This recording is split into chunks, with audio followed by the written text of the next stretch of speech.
Mari kita memberikan penghormatan kepada guru agung kita dengan mengucapkan Namo Tassa 3 kali. Namo Tassa Bhagavato Arahato Samma Sambuddhassa. Bhagavato Arahato Samma Sambuddhassa. Bhagavato Arahato Samma Sambuddhassa. Baik, Sugihontu para upasaka dan upasika sekalian.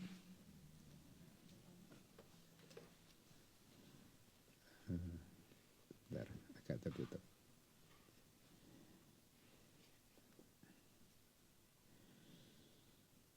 Semoga Anda semua dalam keadaan sehat, damai, dan bahagia. Pagi hari ini saya akan menyampaikan Owada dengan topik bahayanya mempercayai adanya roh. Ya, roh ini sebenarnya kalau dalam bahasa Buddhis diri, atta. Ya, jadi kalau dalam pengetahuan umum roh itu adalah satu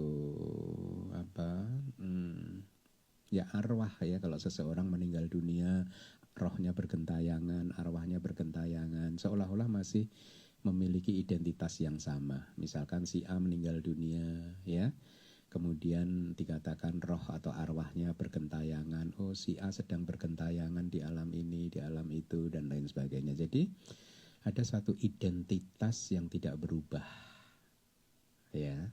Ketika dia hidup dia namanya si A, ketika dia bergentayangan namanya juga si A ya. Tapi Buddha menjelaskannya dengan sangat bagus sekali. Definisi roh itu ya di Abhidhamma disebutkan ada 4, kadang di Sutta disebutkan ada 3 gitu. Saya sebutkan yang lengkap ya di Abhidhamma. Ada 4 definisi roh, yaitu sami. Jadi adanya pemilik dari tubuh jasmani dan batin kita ini ya. Jadi pemiliknya siapa? Asin Geminda. Pemiliknya siapa? Pak Ameng. Pemiliknya siapa? Pak Budiman. Ini loh saya, Pak Ameng, Pak Budiman. Begitu. Pemilik dari semua aktivitas tubuh jasmani dan batin kita masing-masing. Kemudian yang kedua,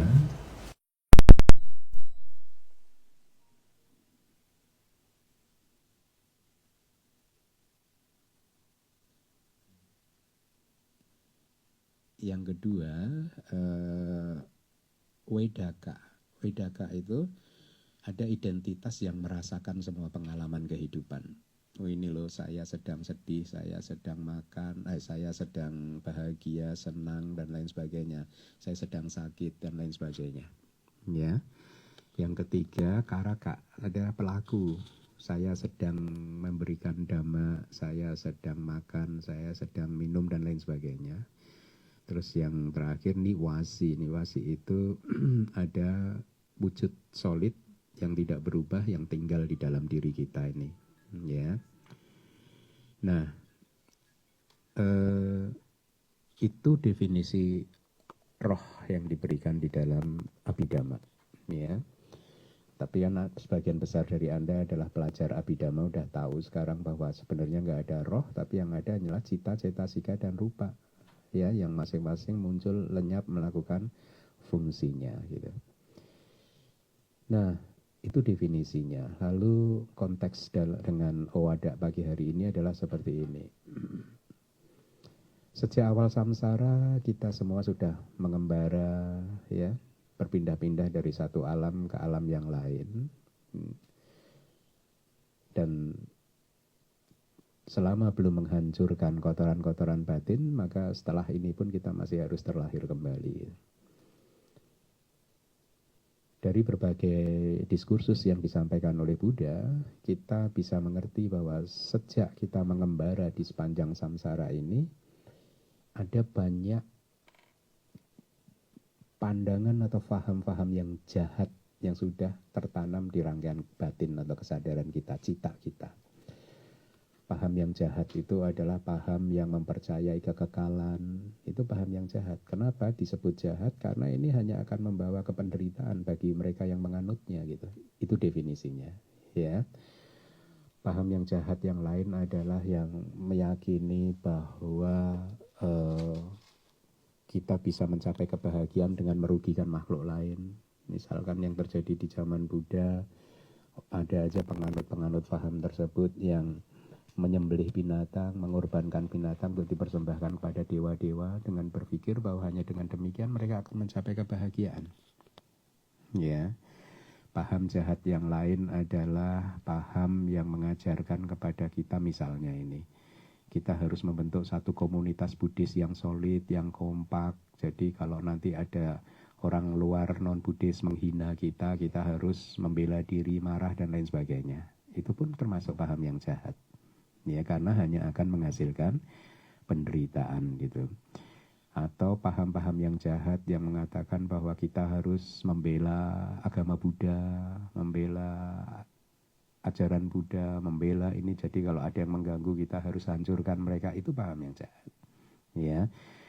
Nah, di sepanjang samsara ini sebenarnya kita mempunyai, sudah menimbun paham-paham jahat tersebut, sebenarnya harus Anda pahami itu. Ya. Dan ketika ada paham-paham yang jahat, tidak terelakkan, maka aku salah cita akan muncul.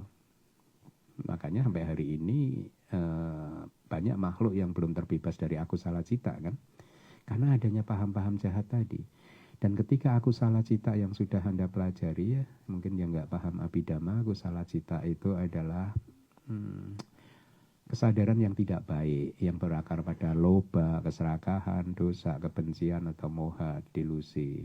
Dan selama makhluk-makhluk itu belum terbebas dari aku salah cita yang seperti tadi, ya, kesadaran-kesadaran yang tidak baik seperti itu tadi, maka makhluk-makhluk tersebut akan terus melakukan karma-karma yang tidak baik.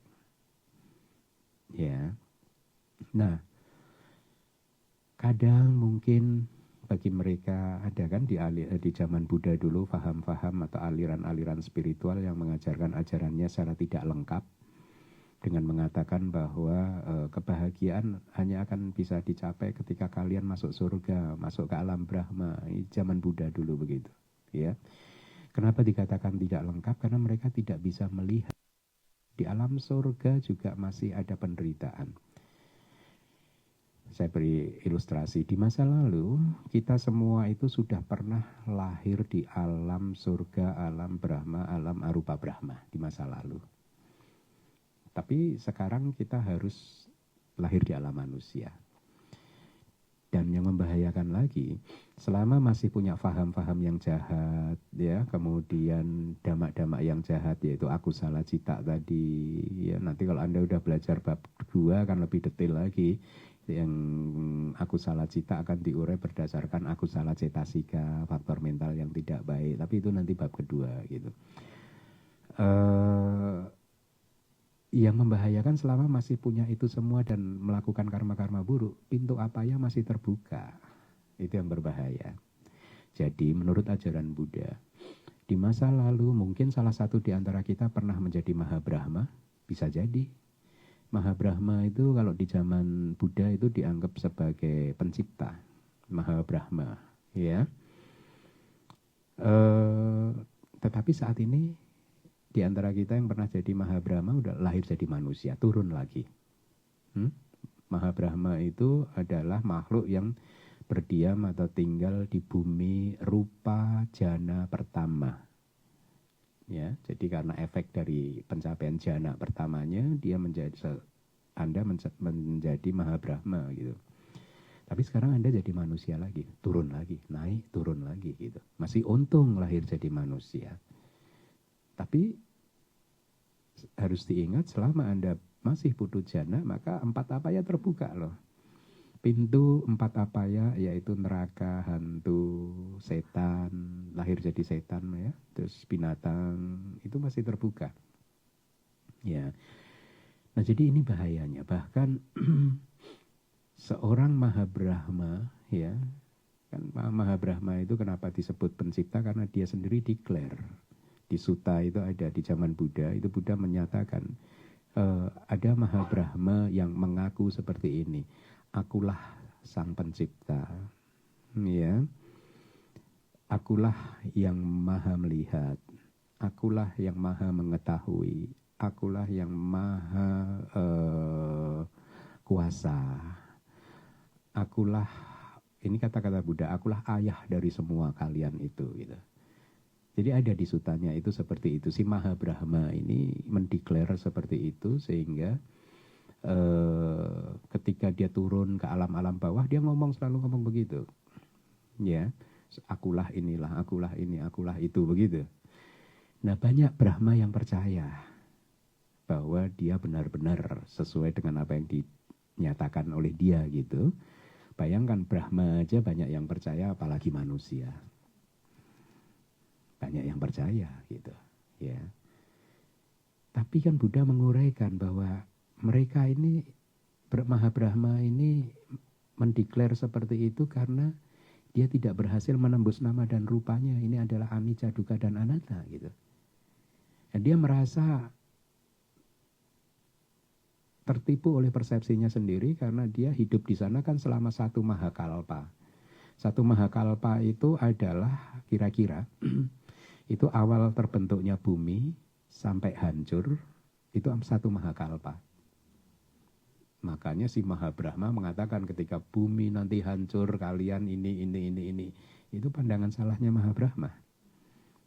Ya, kalau orang modern mungkin menyebutnya alam semesta hancur ini kiamat gitu. Tapi kan Buddha menyatakan kiamat bukan akhir dari segalanya gitu. Ya, kiamat hanyalah awal untuk pembentukan alam semesta yang baru dan kiamat tidak menyentuh semua bumi loh. Kiamat hanya menyentuh sampai bumi jana kedua kalau nggak salah. Jana ketiga, jana keempat nggak tersentuh oleh kiamat. Itu oleh kehancuran alam semesta begitu. Nah, jadi Mahabrahma tadi mengatakan seperti itu out of his ignorance dan pandangan yang salahnya gitu. Tapi apapun itu Buddha mengatakan bahwa dia pun, siapapun yang pernah jadi Mahabrahma, selama masih mempunyai paham-paham yang jahat, dhamma-dhamma yang jahat, tadi akusala cita, karma-karma yang buruk, dia akan turun ke 4 apaya. Serem kan? Habis jadi Mahabrahma, jadi lahir di neraka. Gitu. Makanya Buddha mengatakan, kita apa? Jadi seperti batu yang dilempar ke atas atau seperti tombak anak panah yang ditembakkan ke atas, dia naik ke atas tapi tetap harus jatuh ke bumi juga. Bagus ya perumpamaannya ya. Jadi selama masih mempunyai hal-hal yang jahat, paham-paham yang jahat tadi, kemanapun Anda lahir, di alam tertinggi yang manapun Anda lahir, tetap saja harus turun ke bawah lagi. Serem nggak tuh? Kayak batu yang dilempar ke atas tadi loh. Selama di alam samsara seperti itu, makanya kita ini sudah mengembara seperti itu tadi yang saya katakan tadi. Kita dulu pernah mungkin jadi Mahabrahma, ya, yang kita mengaku sebagai yang menguasai semuanya gitu. Tapi sekarang kita turun ke alam manusia, masih bersyukur, ya. Nah, jadi itu gambaran dari perjalanan kita di samsara ini. Lalu pertanyaannya muncul, penyebab utamanya apa ini? Kenapa kita bisa seperti ini? Dan Buddha menemukan penyebab utamanya adalah sakaya didik. Pandangan, paham yang salah yang menganggap bahwa ada identitas di dalam diri kita yang disebut roh atau atak tadi.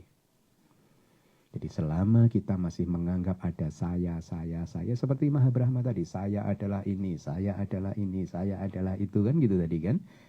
Selama kita masih punya paham ada saya, diri, roh, begitu, maka konsekuensinya seperti yang tadi sudah saya gambarkan. Ya. Jadi selama masih ada pandangan yang salah tentang adanya roh di dalam sini, ya, seperti yang sudah saya sampaikan, maka paham-paham yang jahat yang di awal sudah saya sampaikan muncul. Ya, saya ingin bahagia nih. Oh, di zaman Buddha banyak yang melakukan korban binatang gitu. Untuk dipersembahkan kepada dewa dengan tujuan dia bisa bersatu dengan dewa lahir di surga. Banyak gitu. Itu paham yang jahat karena merugikan makhluk lain. Siapa? Yang disembelih rugi kan? Ya, kemudian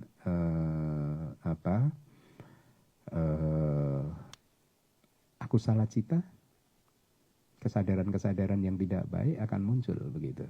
Ya. Kemudian karma-karma yang jahat juga akan muncul.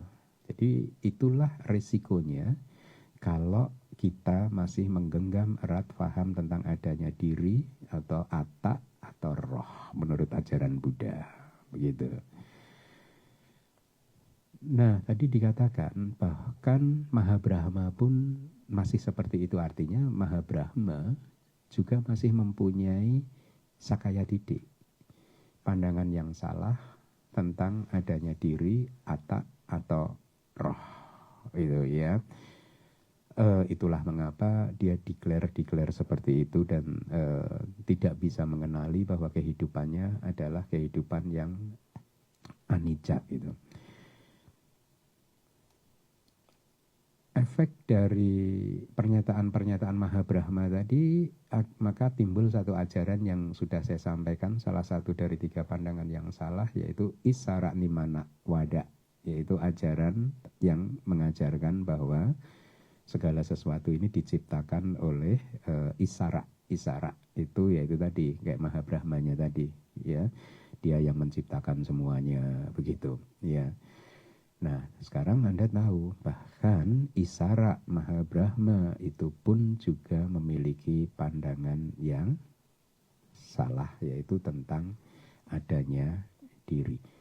Nah, bahayanya apa tadi? Ya, sekarang Anda tahu the root cause, sumber utama dari faham-faham yang jahat, sumber utama dari kemunculan dhamma-dhamma yang jahat, aku salah cita, sumber utama dari karma-karma jahat yang tercipta itu adalah sakaya didik, ya. Nah, sejak awal samsara sampai sebelum Anda mencapai sotapanna, Anda sudah menimbun semua kejahatan itu tadi dalam bentuk potensi-potensi, ya. Maka Anda harus berhati-hati, kita semua harus berhati-hati, ya. Dan harus mengerahkan segenap usaha untuk segera bisa menghancurkan sakaya didik tersebut, ya. Bahayanya apa kalau kita nggak mampu menghancurkan? Ya, kita akan terus mengalami penderitaan seperti itu tadi yang sudah saya sampaikan tadi, ya. Walaupun saat ini mungkin Anda terlahir sebagai manusia dengan kehidupan yang baik, tapi selama Anda belum menghancurkan sakaya didik, maka kehidupan bisa naik turun seperti batu yang dilempar ke atas tadi. Ya, itulah mengapa di berbagai kesempatan kitab-kitab kita mengatakan bahwa makhluk-makhluk yang seperti itu adalah makhluk yang memiliki atau penduduk kanha bumi. Kanha bumi itu penduduk bumi yang gelap. Dia juga penduduk andak balak bumi, penduduk bumi yang diisi oleh orang-orang yang bodoh dan buta, artinya nggak punya kebijaksanaan. Ya, nah risikonya itu. Ya, jadi sesuai topiknya, bahaya dari mempercayai adanya roh itu adalah siapapun yang memegang paham tersebut akan terus mengalami penderitaan yang berkepanjangan, ya.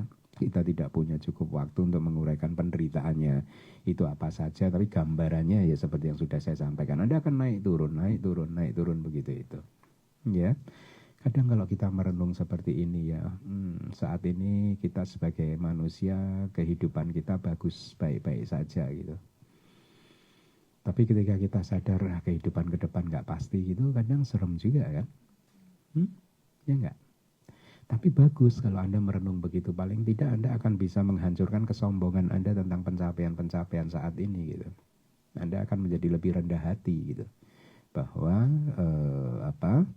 pencapaian yang saat ini itu bukanlah sesuatu yang perlu dibangga-banggakan juga, yang akhirnya membuat Anda lupa diri. Begitu. Nah, jadi itu bahayanya. Oleh karena itu, Buddha mengajarkan kita semua harus bisa menghancurkan sakaya didik atau kadang disingkat menjadi atta didik, pandangan yang salah yang mempercayai adanya roh, adanya atta, adanya diri gitu. Karena selama Anda belum bisa menghancurkan atak didik ini tadi, maka Anda adalah penduduk kanha bumi, penduduk bumi yang gelap gulita. Ini hanya istilah aja, artinya penduduk yang akan tinggal di alam-alam yang penuh dengan kegelapan, penuh dengan penderitaan. Atau Anda adalah penduduk andak balak bumi, penduduk bumi yang diisi oleh orang-orang yang andak buta, balak itu bebal, bodoh. Karena nggak bijaksana. Bukan karena nggak bijaksana atau bebal karena dia nggak tahu matematika, fisika, kimia, enggak. Dia nggak bijaksana karena dia nggak tahu bahwa kehidupan ini anicca, dukkha, dan anatta. Hanya itu saja. Gitu. Nah, oleh karena itu kita harus berjuang untuk menjadi seorang sotapanna. Karena hanya dengan pencapaian sotapati magga, maka atak didik tadi akan bisa dihancurkan. Ya.